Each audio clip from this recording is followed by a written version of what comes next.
ஏற்படும் தீய விளைவுகளை நான் முழுமையாக அறிவேன். நான் போதை பழக்கத்திற்கு ஆளாக மாட்டேன்.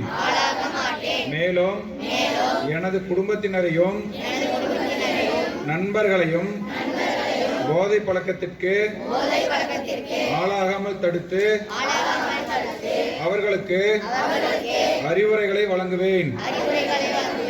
போதை பழக்கத்திற்குள்ளானவர்களை மீட்டெடுத்து அவர்களை நல்வழிப்படுத்த எனது பங்களிப்பை முழுமையாக தருவேன். போதைப் பொருட்களின் உற்பத்தி,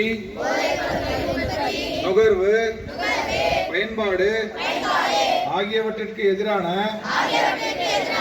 தடுப்பு நடவடிக்கைகளின் மூலம் போதைப் பொருட்களை தமிழ்நாட்டில் வேரறுக்க அரசுக்கு துணை நிற்பேன். மாநிலத்தின் வளர்ச்சிக்கும் மக்களின் நல்வாழ்விற்கும் நான் அர்ப்பணிப்புடன் பங்காற்றுவேன் என்று உளமாற உறுதி கூறுகிறேன்.